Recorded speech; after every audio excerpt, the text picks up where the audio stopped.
Yes, people, how we doing? Big up.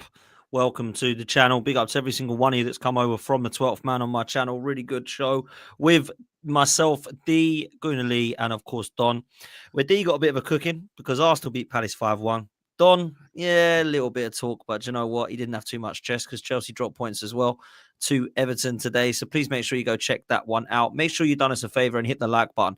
Make sure you are subscribed to both of us, both on this channel and of course on Football's 12th man.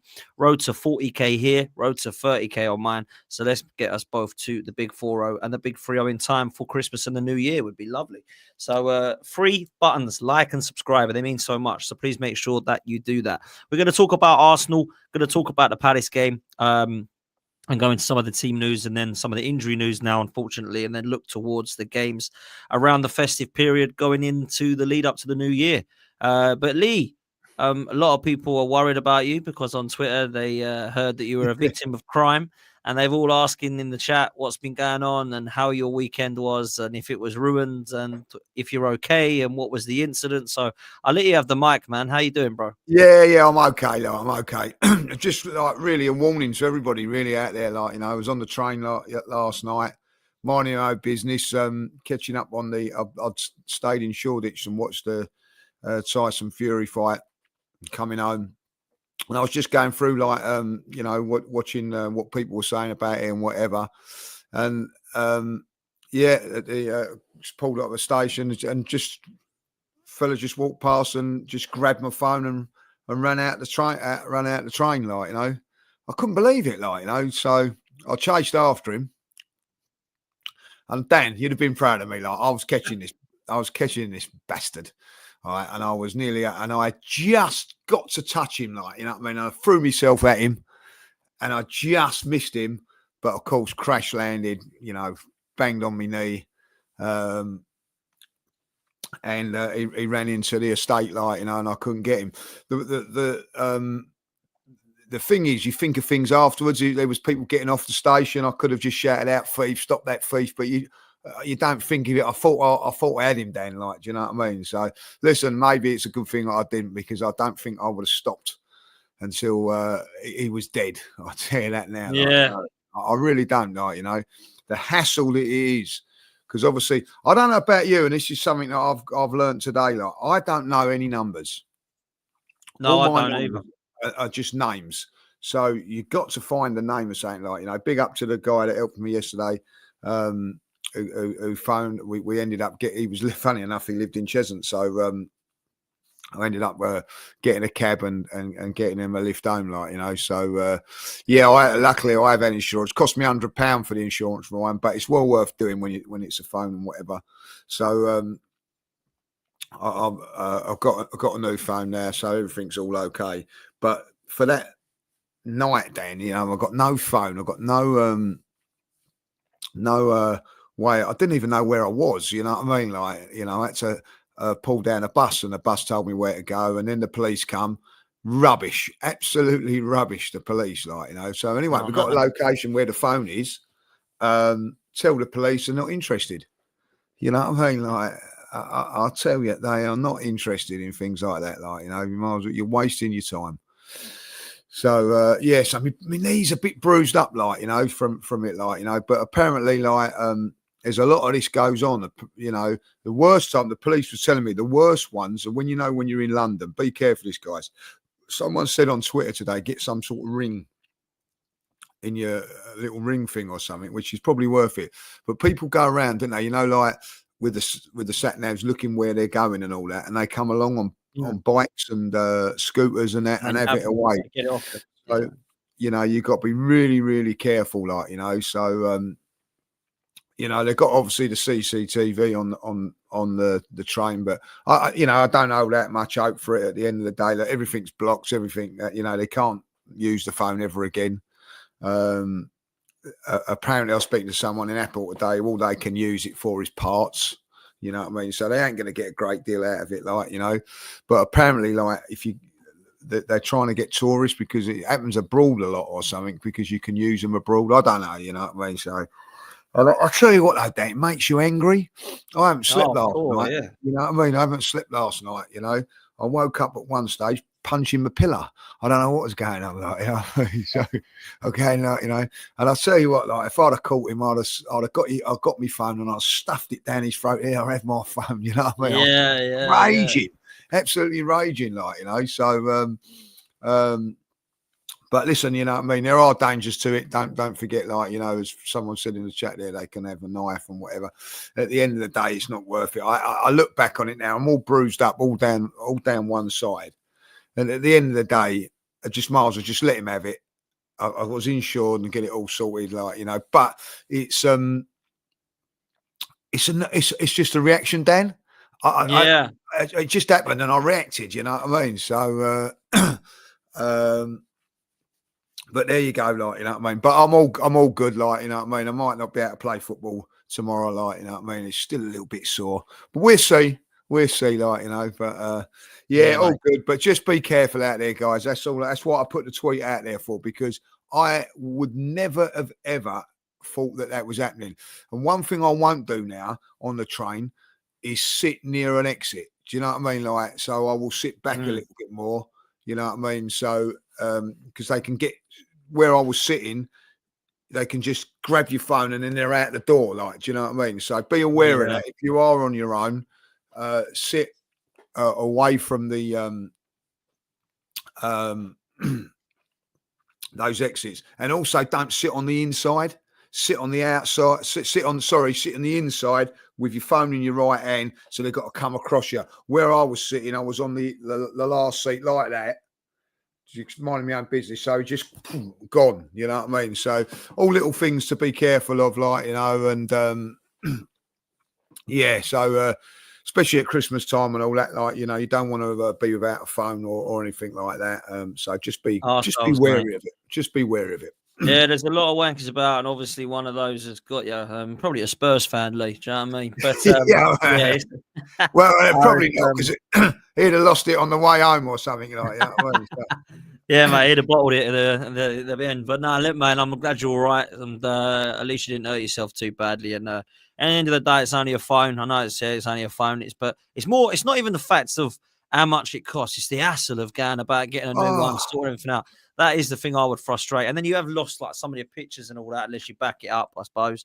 But, like, yeah, that sort of stuff is frustrating. So I'm glad you're all right. Back it up. That's a good thing. I've got everything backed up. That's a good thing. I'll tell you what, O2, fantastic. You go, if you do have it, all you got to do is go to if you're at O2 or whatever one you're at, all of the Vodafone networks, or Free or whatever. All you do is just go to one of their shops and they give you a new SIM straight away, like, and then you're back up and running, like, you know what I mean? Obviously, then it takes my WhatsApp has took me all day to get that all backed up, but the other ones all come back pretty quickly and all that. Like, go into Apple. If you have got an iPhone, go into Apple. They are unbelievably helpful. Really, really good. Help you out, get you all back and running. So big up to Apple, big up to O2 for sorting it out today. They was brilliant, like, Brilliant, man. Well, I'm glad you're good. Somebody that weren't brilliant, Tottenham Hotspur. I know you're going to talk about it tomorrow with the lads, but my God, that was a game of football that looked so funny to play. And I mean, I would have absolutely loved to play in that game. 6-3, unbelievable game of football, 9 goals. And Liverpool were brilliant going forward, and Tottenham were dusty at the back. I know you're going to talk about it with the boys in the morning, but we might as well mention it. Yeah, he's got to have a word, didn't you? Yeah, he's involved in Liverpool, and who, by the way, looked very, very good again in front of goal, but did concede 3. This Ange Postecoglou, I mean, they are now, you have to scroll down quite a way now. You don't just have to accept cookies. You actually have to scroll right down, see Spurs, because they're in 11th now in the Premier League. They're actually only 2 points ahead of West Ham, which is absolutely hilarious, to be fair. It is unreal. Listen, I feel from... No, I take that back. I don't feel they have got injuries, and this is what I'm saying about Liverpool. I'm not having a go at Liverpool. They've done the job fantastically well. You need that little bit of luck whenever you're playing. They've played Tottenham with all their players missing at the back, virtually all their back four missing, like, and well, it showed. But what was for me, and I don't, I mean, like Ange and all that, like, come on, Liverpool, give them a goal. Got it back to 2-1. What is the thing you do then as a professional football club? What do you do? You Yeah. just consolidate that to make sure that it stays 2-1 after. Oh no, open up like a school fete again, weren't they? Like, you know what I mean? And it is incredible. I could not believe what I was watching. You know, and you just think to yourself, are they doing this deliberately or not? Like, you know what I mean? Do they not like Chelsea and Arsenal? I don't know, like, you know, but it, you know, last season it was Man City, like, you know what I mean? They put up the white flag, you know what I mean? And they've gone and put it up again today, like, you know, absolutely horrendous. But listen, I think the positive from it, you can get at Liverpool as well, Dan. You know, 3 goals, you know what I mean? Like, I tell you what, I thought that Tottenham opened them up on more than one occasion. You know, imagine if a decent team would do it, like, you know. I think Spurs have got problems. I really do. Like, you know, a good team will destroy Tottenham at some stage. Now, whether it be Liverpool or whatever, or if they, you know, it could happen in a cup final or something. They could get absolutely mullered by a team. I tell you what, it wouldn't surprise me if a team beats them 7-1 this season. Liverpool could have got 9-10 goals today, Dan. They hit the bar, the goalkeeper. It was awful, like, you know what I mean? And no, I agree. 5-1 at home to Liverpool. I'm not saying that, you know, but at home, you just beaten Man United. By the way, only just look how poor they are. Oh my word. Oh my God. Oh my God. You know what I mean? Like, Man United fan, I remember when they were giving us stick when we was down in 8th and struggling in foot, like, you know what I mean? Yeah. How the mighty have fallen. They are a relegation team. If I've, you know what I mean, if there weren't so many poor teams there, would be relegated. They are abysmal. Absolutely abysmal. Bournemouth, by the way, congratulations, 5th in the league. Do you know what? I Unbelievable. think that Areola is quality, by the way. What a coach Unbelievable. he is. What a coach he is, mate. He's done incredible. He really He's has. incredible. He's incredible. Like, you know what I mean? He's fantastic. You know what I mean? And you know, you've been to Bournemouth and all that, Dan. And if people have not been there, you know, training grounds are bigger than that ground, right? Training grounds. Yeah. And to compete and do what they do is nothing short of a miracle. And I'll tell you this now, Pep, hold your head in shame, because if you was at that club, right, you know, you where would you be? Where would you be? You can't wait to January transfer window and bring out, you know, 50, 60 million pound players, which he's desperately waiting to do in January. You know what I mean? Like, unbelievable job. Unbelievable. Congratulations. You know, don't begrudge anything that Bournemouth do. They beat us. As much as that, they beat everyone, Lee. They beat everyone. Let's be real. They beat Tottenham. They beat Arsenal. They beat City. They beat United. They you know, they didn't draw. They drew. I know it's Chelsea. I think the only ones. Chelsea beat them 1-0, but I tell you what, they were fortunate. They were fortunate. Yeah. So, you know, listen, you know, when they give like managers of the year out, if you're saying from the beginning of the season to Christmas, who's the best man? Bournemouth by a country mile. Well, listen, all the Spurs fans want Iraola now. Now, I'll be saying to Iraola, keep well clear, because look what happened to Nuno, and look what he's now doing with Forest, by the way. But that is incredible as well. What an unbelievable journey they're doing. It's good to see. I like Forest as well. It's good to see. You know, good club, big club. And, you know, like, this is what I mean about Spurs. They have tried everything, mate. They've gone with a project manager in Pochettino. They've gone with a win now manager in Jose. They've gone with I'll get you across the line with a trophy in Conte. They've gone with Nuno to say, let's go with a style of play. And they've failed at every single hurdle. Every single hurdle. So now they go with Ange to try and get total football, and we're going to play this way, mate. And that's just who we are, mate. We just go down this way, mate. And they're failing with that as well. So what do they do now? Now they want Iraola. I mean, Iraola should be thinking, I'm steering clear here. I don't want to go anywhere near it. Dan, and Forest are a very, very good team now. I think better than Tottenham, got better players than that. And that's their next game, by the way. At the City ground as well. No. Get your revenge. That's what I say, like, you know what I mean? Sharpen your knives and get down there and do thy business. It's so true, man. It's so true. Look, let's talk on Arsenal, because you were there yesterday. I was not there. And if I'm honest with you, it was not a prediction that I had. 5-1. Do you know what, bro? I've got to be real with you. D was just on my channel, and the stats, if you looked at the game, you would think, cool, that was a close game. What was that 1-1, 2-2? With the stats, it was so close, which proves stats is a load of waffle, really, because the game, the scoreline was not close whatsoever. Look, I've got to be real with you, bro. I worried about the team lineup because Kai Havertz was in midfield. And to start with, it was a mess. We had nothing in midfield. It was Thomas Partey going, anyone want to help me? Odegaard trying to drop deep, which you don't want him there. Havertz getting in the way. Saliba, I've not seen him play that bad for a long time. Raya and him mucking up at there, and I thought this is going to be a nightmare. It's going to be a we'll score, you score, we'll score, you score. And to be fair to Mikel Arteta, I know in the first half we got away with it because we were extremely clinical, by the way, Arsenal yesterday. Very clinical. I thought that was brilliant and a plus from us. In the second half, I think he even said in his press conference, I got that wrong. I had to change it, and I did. And I thought when Rice come on, not only was he mustard, but actually we looked really good. And I thought the midfield started to get a bit more control back, and we were all right. But look, I thought yesterday we were brilliant in front of goal, and Jesus was a big plus, and I think it shows what confidence does.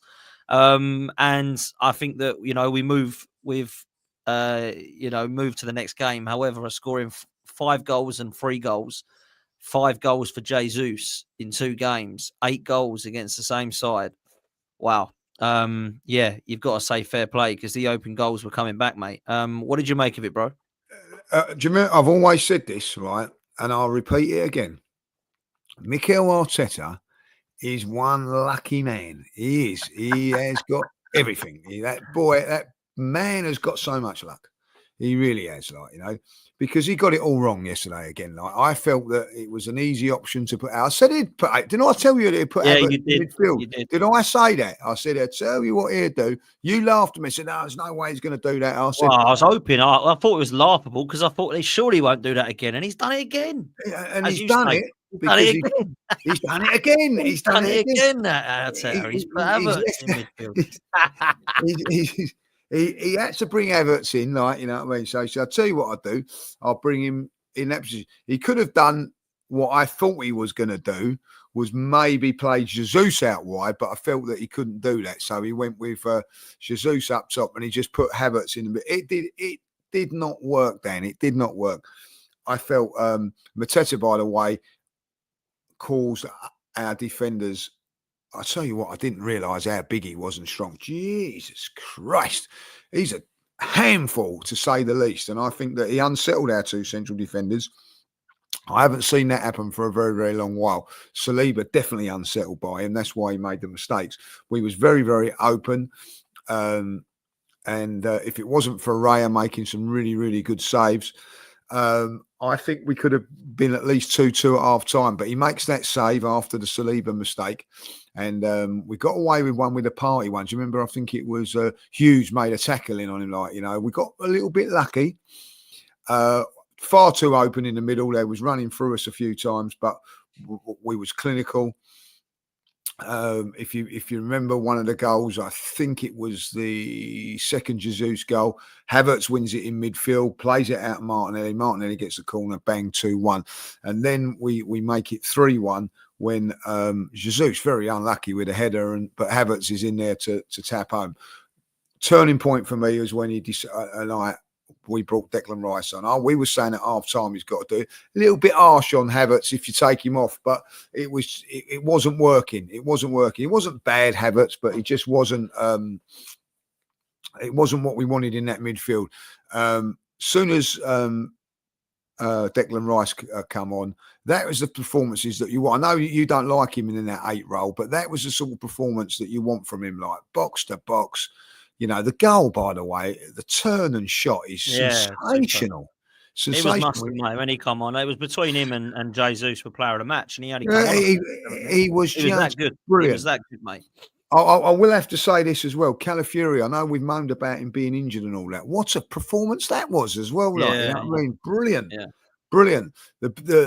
The biggest disappointment of the day, and I don't know about you, but it was on my mind. Even when the game was going, with Saka being injured, it looks a bad one to me, so minimum 5 weeks, I think. and a big loss. You know what I mean? But I thought Martinelli done well out there, like, you know, and he's got to step up. He has got to step up and be big in that role. And I think that there could be times now when I think Havertz might go up front now. Jesus will go to the left, and Martinelli will go to the right, or Jesus going to the right and Trossard going to the left, just mixing it up a little bit, like, you know. But I think in that second half, at their best, Partey, Odegaard, Rice is our best midfield. I think it is. I really, really do. Good little cameos coming on. I thought that Wanyeri looked sharp when he come on, like, you know. And everybody contributed to that game yesterday really, really, really well. If you look at it, then Ray has made 3 outstanding saves. Yeah. 3 outstanding saves. I didn't think our central defensive 2 were that great, if I'll be honest. That's probably their, you know, worst game. I'm going to give Mateo. Is it Mateo? Mateta.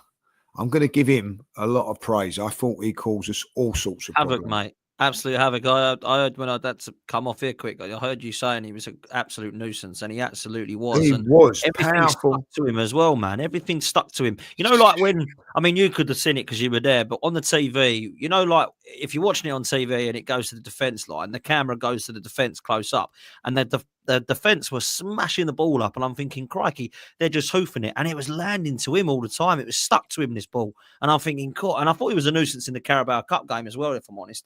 But he was real handful against Saliba and Gabriel as well, and I thought he is a handful, mate. I thought he was brilliant. I thought he was brilliant on the day. Really, really impressed with his performance. It's not very often that I wouldn't say out physical Gabriel, but you know what I mean, like Gabriel was finding it tough. He was, and Saliba was unsure with him. I have to say that, like, you know what I mean. So Timber, I thought, was steady. I thought Miles Skelly was okay as well, but I think that Calafiori just gives you that little bit more presence than him at this moment in time. And I tell you, that's not a criticism at him, because I don't know if you see it. They showed you a picture of Jack Grealish when he made his debut at 18, right? And then have a look at him now. You know, it's boy and a man. Yeah, like, you know what I mean. Like, and that's what it is with Miles Skelly at the moment. He's still learning and developing, and he's going to become. I'll tell you what I do like about him, though, mate. On the ball, he looks very, very confident on the ball. And like, well for his age, you know what I mean. But I think he'll get better, Dan. You know what I mean, when he bulks up and everything. If you have a look at Saka now, look at him. He's striding forward, and he's fearless on the ball. He's got confidence. He's happy to take players on, and he's happy to be. And I liked his performance. I did. I liked it. Yeah, I liked it, and I really liked his. I liked the way he played and all that, like, you know. But listen, to go to Crystal Palace and win 5-1. That's a great return. I was nervous going into that game, you know what I mean? And when they equalised at 1-1, I think that was the turning point for me. I thought the way we responded from 1-1 and that setback was really, really good. And at the end of it, it was a comfortable win. But they were dangerous, Palace. And I tell you that now, no one will want to go there. I am telling you that now. No one will want to go there. You know, they took their chance. That's the difference between. I think that I've watched a few of their games this year, and they've missed chances, and they missed chances against us. If they take their chances, they're a handful. They are a handful. But yeah, got out of there, and I thought it was a fantastic performance from the boys. Really, like, you know, as I say, the Saka injury is the big disappointment. But you know, listen, we go in now to the game against Ipswich. We'll see what happens with the other teams. I think that in the whole, you've got to say, with Manchester City dropping and Chelsea dropping points, I didn't think Liverpool were going to drop points today when I see the teams, if I'll be really honest. They're a cut above most teams, cut above Tottenham's second string, if I'll be honest. Tottenham had some players missing. But, you know, we'll see what happens. Listen, this, you know, you can't predict a result in this league, can you? Like, you know what I mean? Nah. You know, that is the thing, you know.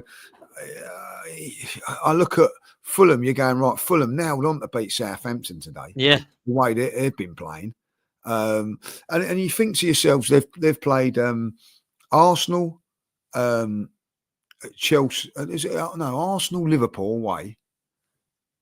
Who did they play before that? They played someone big before.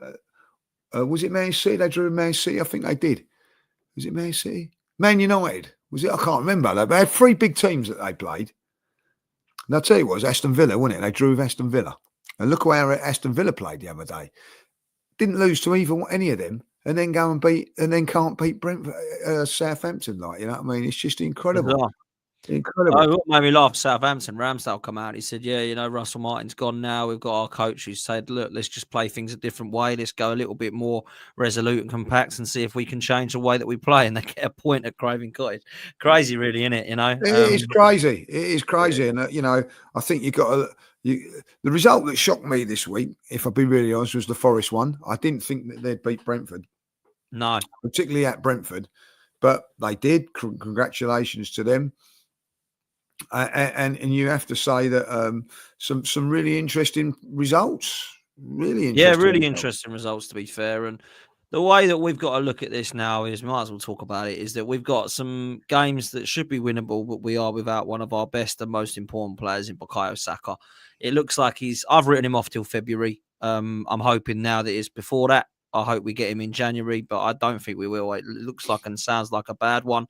The reports are suggesting that although he hasn't been assessed yet, it probably is going to be a tear and he will be out until 4 to 6 weeks is going to be the bare minimum of what I expect to not see him for. So, yeah, I've written him off till February. Hopefully he comes back before then.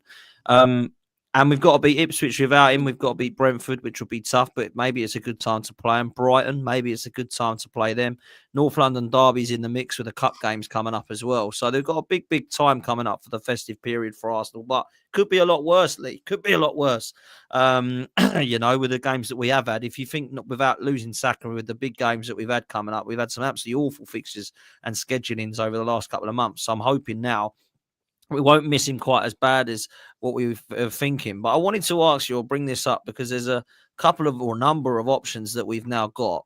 We just bring up our team that we think is probably going to be now with everybody that's kind of fit.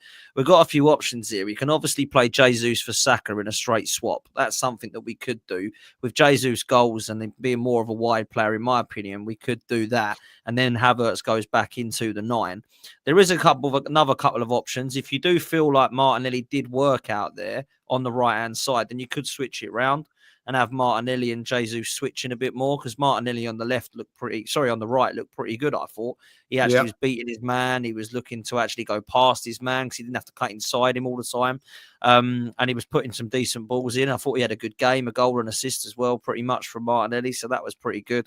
Or what you do is you just go with Trossard, who can go out wide and he plays instead of Martinelli, and then you say that Jesus can actually be the guy that plays. But then you've got a thing with Havertz.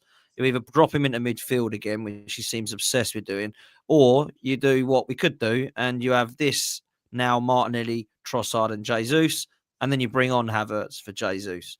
Now, they're all the options you've got. There's actually quite a few. I think he probably will go with just a straight swap to start with, of Jesus for Saka, and Havertz goes to the 9. And then I think these two might switch a bit and just interlink. And I think that would be what I would prefer. That would be my preference. Because let's just be real, as much as I like Leo, he's a sub, right? He's one of the best subs you can bring on, in my opinion. And I don't think when we start him, it ain't quite the same. They're the options we've got, man. What are you saying? What do you reckon we'll go with? Totally agree with you, because you can't leave Declan Rice out again. You know what I mean? Like, I think that's what I would do.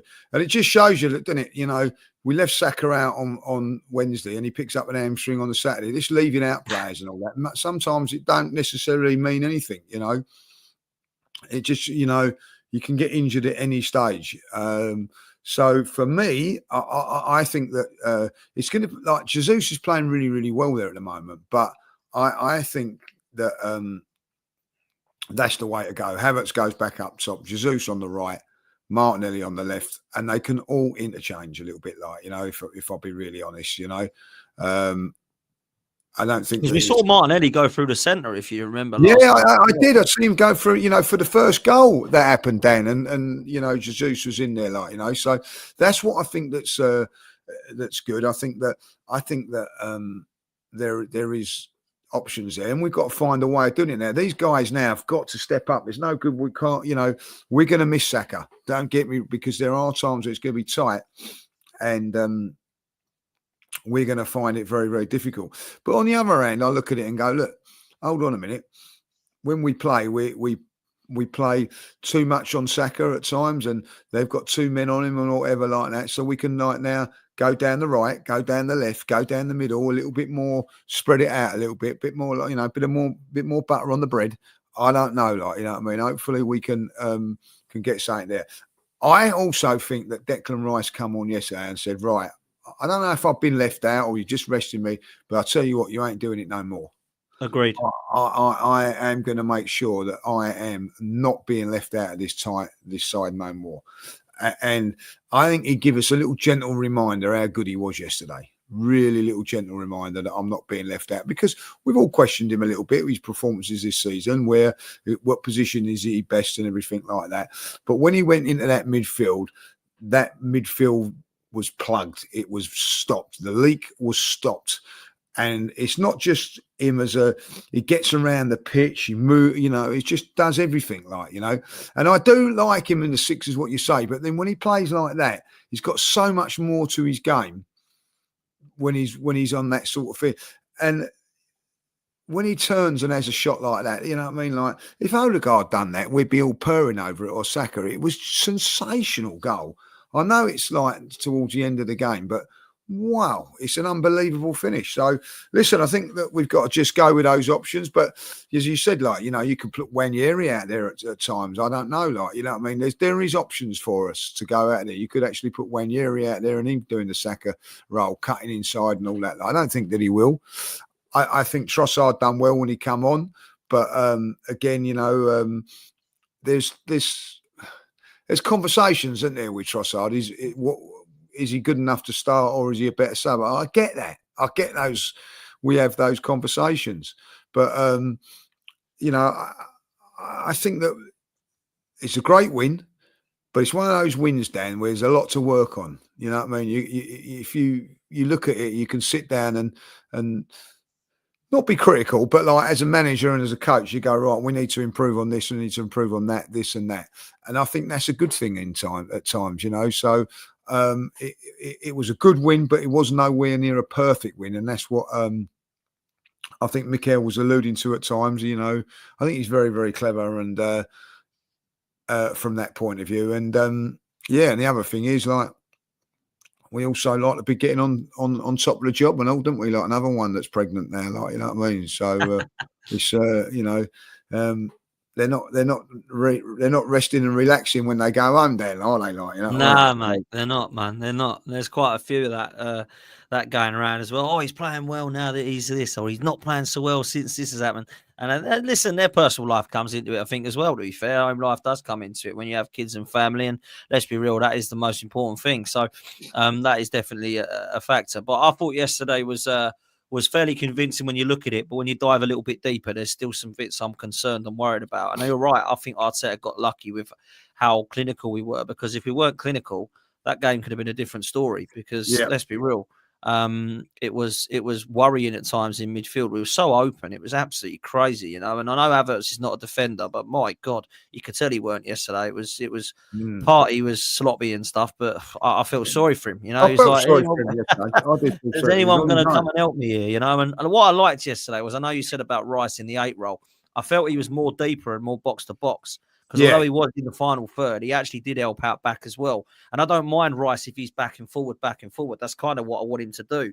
And I think when he's in more of a double pivot with Partey, with Odegaard playing in an old school type 10, like De Bruyne kind of used to for City, I like that.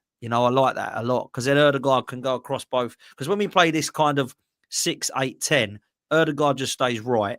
You're needing Rice to come and do the work on the left, and Partey just anchors. well, actually, I want Rice and Partey being the double pivot and Rice being that box to box and Ødegaard that 10 so he can float to the left and the right. That's what I want to see. And I think more of a 4-2-3-1 is probably something that we should be looking to do more, because I actually quite like Martin Ødegaard in that 10 where he's allowed to kind of be a little bit more free flowing. So He was maybe yesterday as well, though, when he was, yeah. Yeah.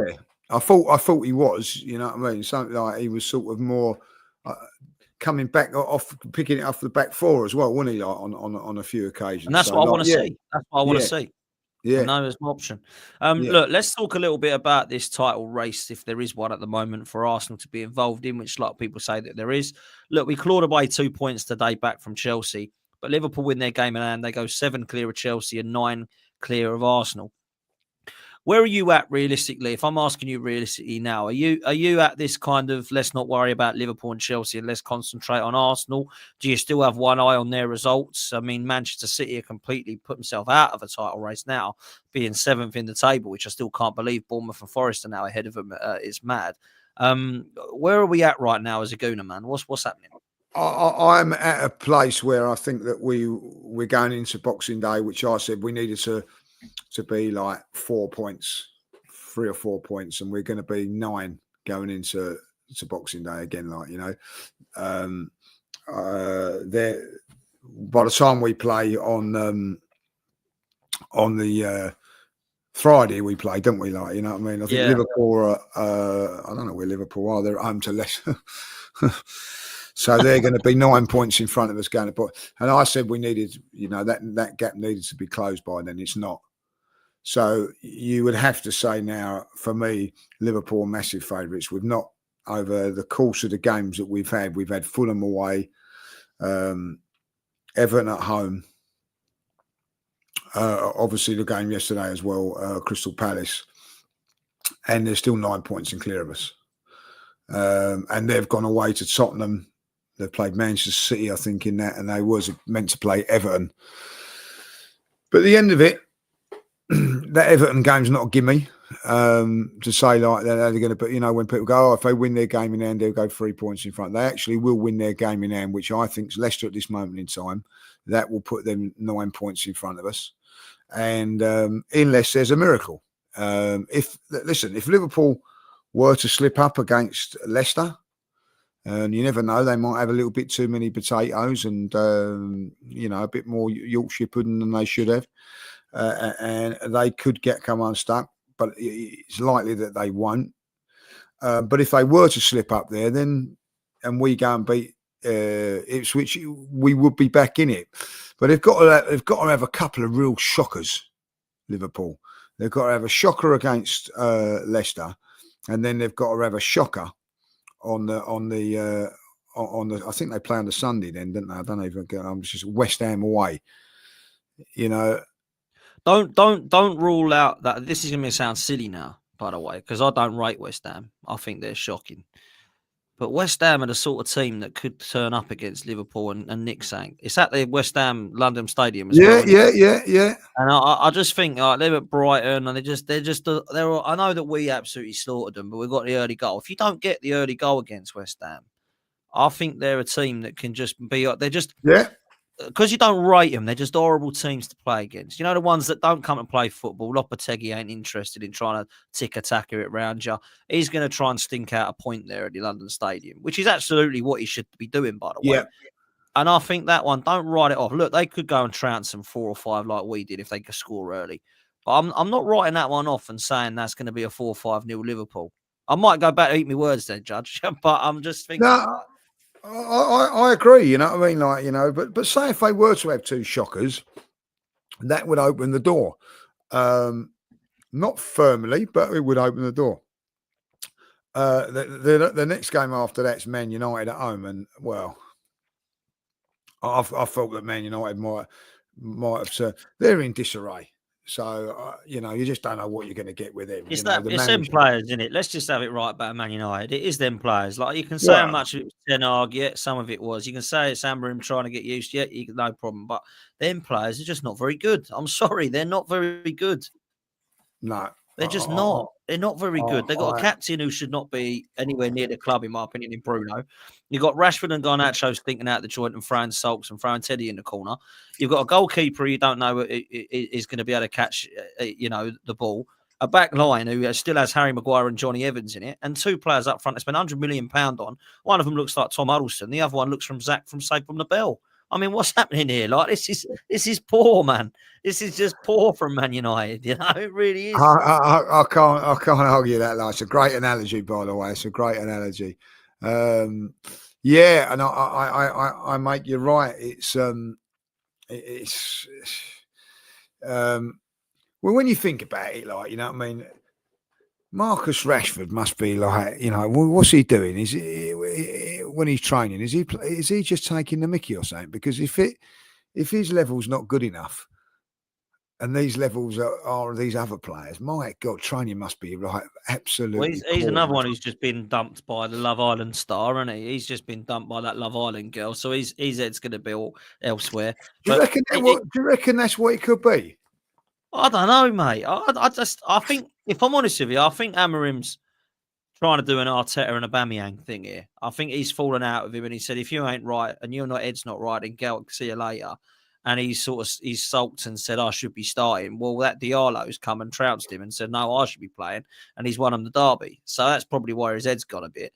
That Garnacho just ain't as great as what people have made out. I just think he's an okay player. But Rashford's a problem, mate. Bruno's a problem. People laugh at Harry Maguire, but at least he isn't the problem mentally. Do you know what I mean? What he actually brings to the team off the pitch is actually pretty good, if I'm honest with you. I know he's not a great player, but actually, if you want him in the dressing room, I think that's probably one of the players I would want in there. Johnny Evans, likewise, by the way. I think they're, people laugh at them too, but actually, they're the two of the ones that actually, like, mentality-wise, I think they're actually bringing something that might be a little bit of good. The problem is they're not surrounded by any other quality. So, look, Manchester United just aren't a very good side. Let's have it right. But look, I think what you said to me, which was really, really interesting, when we come off the back of all the Inter Milan, I think it was the Chelsea result, actually, and we had an international break, didn't we? And you went, we got to win 10 games. We beat Forest, we beat Sporting, we beat West Ham, we beat Man United, and then we dropped points at Fulham and Everton. Now, we're quite lucky that Liverpool dropped points at Newcastle, but we've gone on then to drop more points. So I think what we need to be doing is going into the January month, even if it's the 31st of January, and we need to be within 4 points of Liverpool for us to be serious about going into the title race February, March, April, May. If we do that, I think we've got a really good chance, because that's nothing, 4 points. If it's 7, 9, 10, I think we might have to think, what are these trophies looking like? Because, we can't be relying on Liverpool to have to drop points. We've got to be looking at ourselves and what else we can win this season.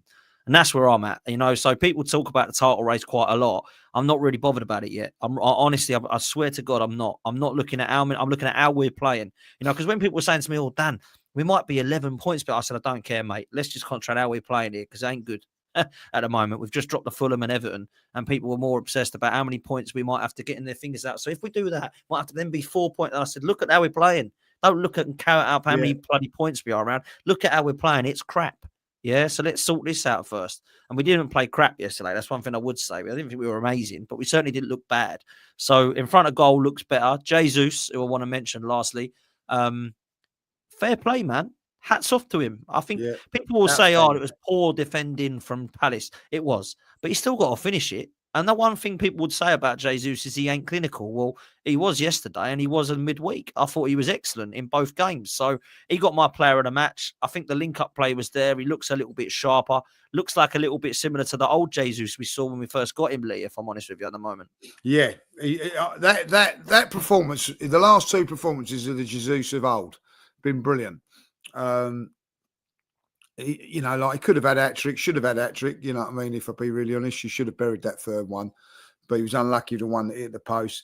He had 4 chances yesterday, buried 2, unlucky with one and missed another. But it wasn't just that; it was his all-round play, his work rate. He was sharp, and I think a little bit of confidence back. Listen, if we can get that Jesus playing like that week in, week out.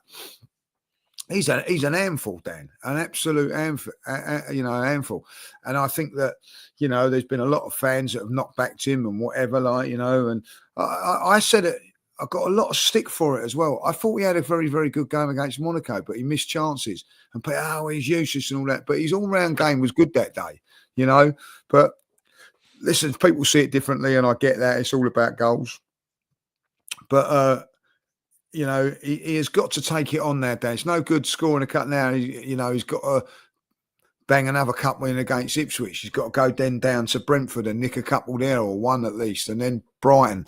Our next 2 away games are really difficult. If we can get over them 2, like, we can go into that January really like concentrating on, I think, 5 home games in all different competitions. I think 5 home games, three different cup competitions, you know. So look, you know, win those games and then see where we are like that. I'm taking it one game at a time, see what happens, Dan. Like, you know, listen, Chelsea dropping points today, you know, Everton are a hard nut to crack. We know that. But again, if I'm a Chelsea fan, I wouldn't be that disappointed with a point at Everton. And it keeps an unbeaten run going, like, you know. So at the end of the day, we just got to just see what goes on and go from there. I look at the Liverpool game today, and you have to turn around and say, yeah, they wiped the floor with Tottenham at times. They really did, like, you know. And you know, Spurs were all. You can't gauge Spurs at the moment. The goalkeeper is not their first team goalkeeper. They've got a young kid playing central defence, which is normally a left back or a midfield player, doing a half decent job, if I'll be honest. Like, the other defenders, like Kivior, for us, he's a stand-in. He's not good enough. You know what I mean? Like, and then their fullbacks are not there as well, like, you know. So you have to say that it's hard. But what amazes me about it, and I was talking to my Spurs mate today, is that you've got all those injuries. I'll tell you what we do. We just carry on doing what we do, mate. We just go forward and all that. Do you think like it'd maybe shore it up a little bit, mate? I don't know, but you know, it's just who we are, mate. Well, we just do what we want to do, mate, and we get stuff, mate. You know what I mean? So. It's so true, man. It's so incredible. True. It is incredible, mate. It is. And it makes me laugh as well, right? Because these Spurs fans when did we play them? Was it October? We played them. Or September, I can't remember. We played them fairly early, didn't we? Was it September, I think? Maybe it was September. And I remember pulling my hair out doing combined 11s with all of them, saying how Bissouma's better than Rice, and Van de Ven and Romero are better than Saliba and Gabriel, and Pedro Porro was better than Timber and White, and Doggy was better than... Where are they all gone now then? Because they're in midfield, they're a disaster. They've got no defenders at the moment. Their fullback's on the bench for Jed Spence now, this Doggy guy who's been terrible this season. You know, like the Son looks half the player he used to be. I'm sorry, like, he is looking like he's getting to the end of the line as a footballer. It's actually quite sad to see, because he's actually top talent. Dan, you know what I mean? Don't be nice. It's wonderful. I mean, yeah, no, it's wonderful, but I'm talking as a neutral. Falling off the old track, like, you know what I mean? He's completely done, isn't he? Like, let's just be real. Lost a bit of play. It's good for us. Do you know what I mean? We love it, but I'm just meaning playing devil's advocate. Obviously, it's quite sad to see for a neutral, because he has been a good player for them. Yeah, but like, when you look at it now, you think like they are a mess, and it's good to see, because they will come out again in January when we play them, and they will start to put combined 11s together again, and they'll start to put everybody in it. That Bissouma was an absolute disgrace today. He was so bad, it was unbelievable. He was absolutely awful. And look, you know, they've got nowhere near a good enough squad, and that's something that I've complained about with us. Deji was saying that Tottenham and Arsenal have got similar squads. Well, that's been put to bed. Let's say that now, because that is a terrible bench I saw from Spurs today. It looks absolutely abysmal. I don't know, 3 of them I didn't actually know who they were. I've got to be real. But look, Gabriel Jesus is a squad player, which is why I'm talking about squads. And I do believe that. I don't think he is a starter. And Paul Merson and Jamie Redknapp, I don't know if you would have saw it because you were at the game, both said that. Merce said, look, they said, could he be that? And he went, nah, let's just be real. He is a very good squad player to have. And Jamie Redknapp said he's a really good squad player to have. And he is. Yeah. And that's exactly what he is. For me, he's a good squad player to have. And at the moment, it was getting frustrating when we was coming into it and he weren't able to kind of get on the score sheet. He has only now got those goals in the last 25 games, I think it is, that he scored in the last 2. But if you look at what he's done at Arsenal, he's never been the 20 to 30 goal a season striker.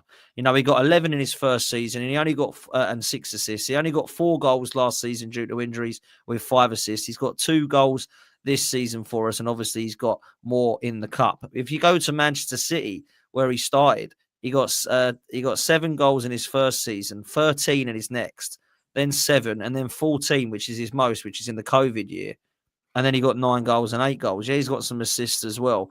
But he was playing at a very, very, very good side there, and still wasn't getting the 20 to 30 goals that he would want for himself. So when you look at his stats, Jesus, man, he's a squad player, and he's one that I think can definitely do a job at the Arsenal, and he's proving why. But I just think, Lee, with him, most of it is confidence with him. Because the minute I saw him score 2 goals, he started to look more electric. He started to get more in the box, and I had more confidence myself when he was on the ball. And then I'm looking at it again yesterday, and I'm thinking, there he is. He's popped up. There he is. He's popped up again. And like you said, he could have had 4. He should have scored the one that Martinelli scored. He should have put that in first. And then the one that Havertz scored, he actually headed it onto the post. So there could have been 4 goals that he scored yesterday. Yeah, and he was unlucky with the one that hit the post and all that. I couldn't agree more. Like, you know what I mean? That's what I'm saying. Like, you know, listen, he's just got to keep doing what he's doing, step up for us. And, you know, I thought his second goal yesterday was sensational. What a finish that was, like, you know? Yeah. But his all-round game was good, and he's always had the ability. Come on, like, we know that, like, you know, we've seen it. But he just, you know, listen, even if he carries on going as he is, he's not going to, I don't think, be a goal scorer for us. I think he'll be an assister and getting things there, like, but he's got to step up with a few goals now. You know, as they all have now. Martinelli has got to step up. I thought Martinelli played well yesterday. People have been very, I did.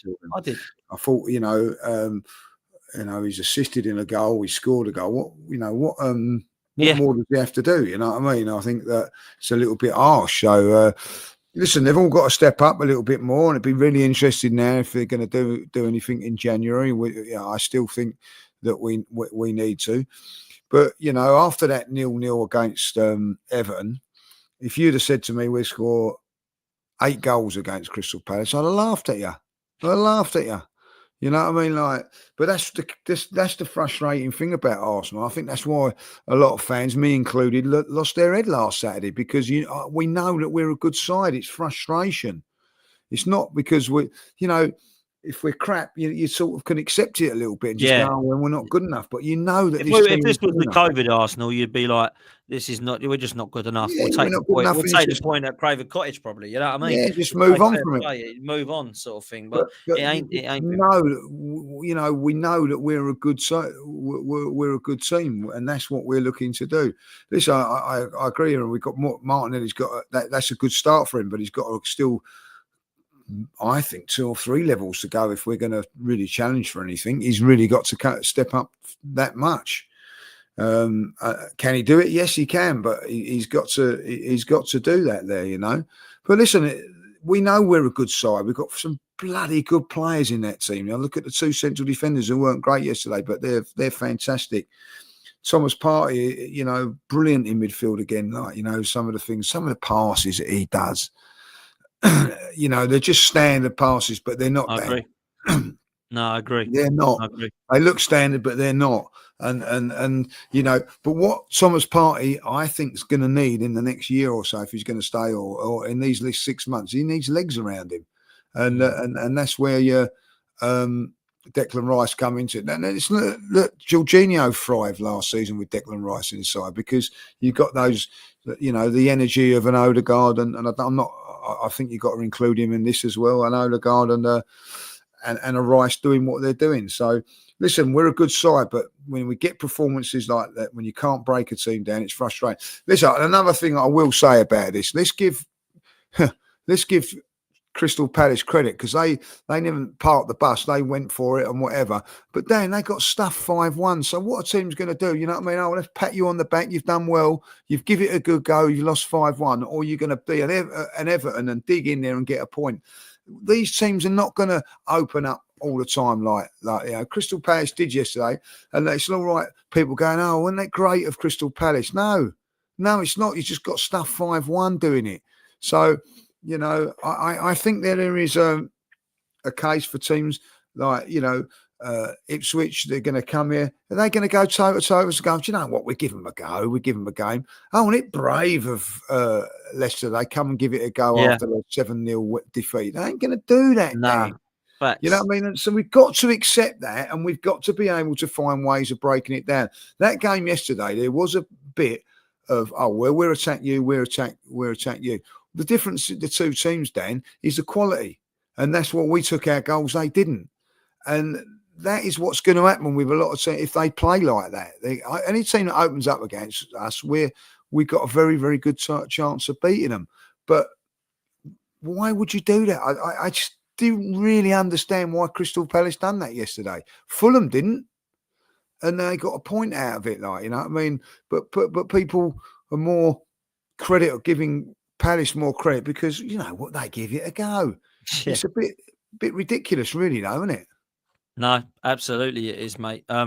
Listen, it's a run of games that we go on now and we just keep plugging away. And the festive period is normally absolutely mental. And actually, it's one of the most chilled out ones we've had for a long time now. So we've got to make the most of that. I hope that the Saka news tomorrow is delivered and it isn't what we're expecting, but it isn't going to be good news, I don't believe. Let's close with 2 super chats from Suj. Big up to you. He says, big up Lee and chat. Hit the likes, everyone. And he also says, just in case, Merry Christmas, Lee, down in the community. If you celebrate it, hope you have a safe holiday spent with the people you care about. If you're alone, reach out. You are not alone. Much love. Big up to you, man. I really appreciate that. And both of the super chats and all of you guys in this community. It's going to be the last time before Christmas that you and I are together, Lee. So yeah, because you're going away. You're going away. Have a lovely time. Have a lovely I will time. do.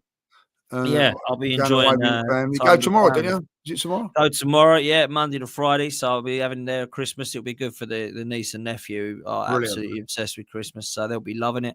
And it's magical there at Christmas South Centre Park. So that'll be a good time. So I'm looking forward to that. And I think it'll be a great one. So I hope that you have a good Christmas, mate. And thank you for everything. You too. I'm sure you will in Centre Park. So Merry Christmas to you and your mum and dad, and of course all the family, so that'd be good as well.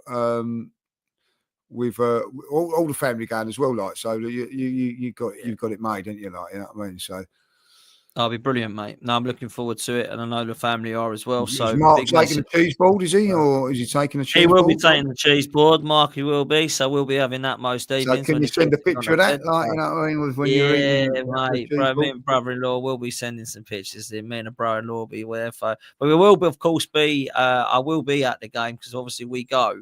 The day that we leave is the day of the Arsenal game. So so you're back for the game, right? Yeah. Works out well, really, for you then, really. It has worked out well, mate, to be fair. So, so I'll do little bits and pieces. I know you're going to jump on the channels as well and do some bits, you said, so that'll be good.